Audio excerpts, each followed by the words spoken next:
Good afternoon, everybody, and welcome to the Israel Brief, brought to you by Lay of the Land. I'm your host, Rolene Marks, and we are proud to bring you news directly from Israel. So let's take a look at today's top story, and dominating as it is around the world is the coronavirus. Israel is currently at 100 active cases, including 2 children whose parents returned from the United States and an emergency room doctor from Sheba Medical Center. And the statistics given to us by the Ministry of Health have reported that we have had several recoveries and that we have 2 in moderate condition and 2 in serious condition. So it is possible to come out of this and recover. Also, in the early hours of the morning, it was announced that a high school in the central city of Modi'in, that is where I live, has been shut after a teacher tested positive for the coronavirus, and the staff and the pupils are all in mandatory 2-week quarantines.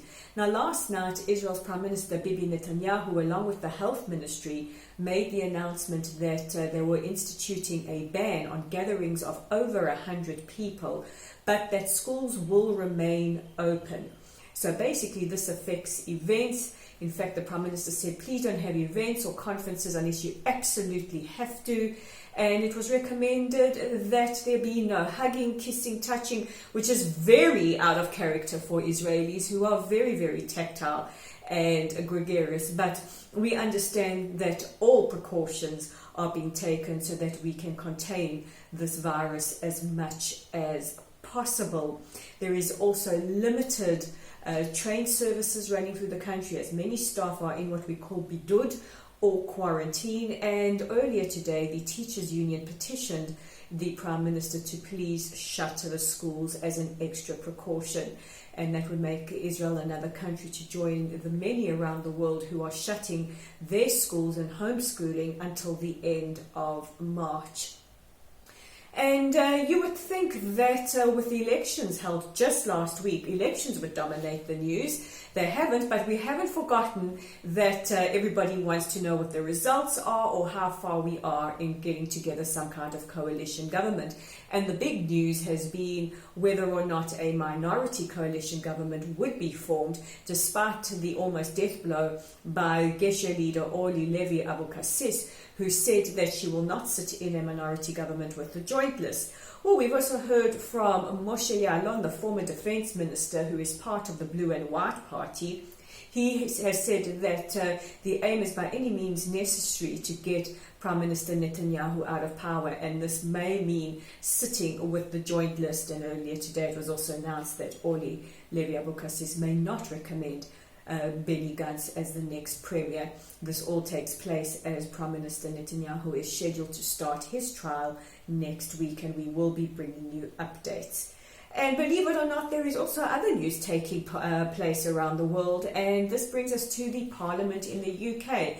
Yesterday we mentioned that the UK Minister of Cabinet Office, Michael Gove, had condemned anti-Zionism as anti-Semitism. And we have further news, and that is the UK Parliament debated the incitement and terror that is included in Palestinian textbooks in the schools. They decided that this was counter to peace, and all this served to do was encourage martyrdom and also encourages the polarity or the polarization of the two people, and is counter to any kind of peace effort. So it does look like the world is opening up, and they can see what is happening in this region.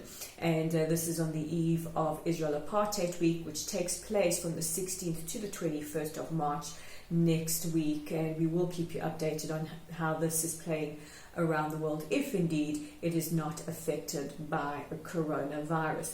So these are the top stories. It is time for the weekend, and if you're self-isolating or just feel like some good content, don't forget to check out our website at www.layoftheland.online.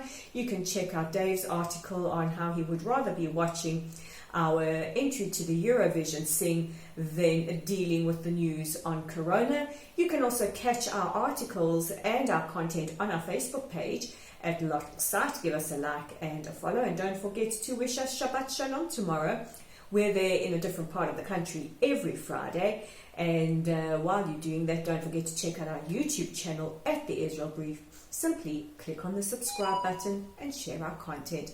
So I am wishing you, on behalf of all of us at Lay of the Land, a peaceful, a restful, and above all, a healthy weekend. And Shabbat Shalom. Till next week, I'm Rolene Marks. This is the Israel Brief.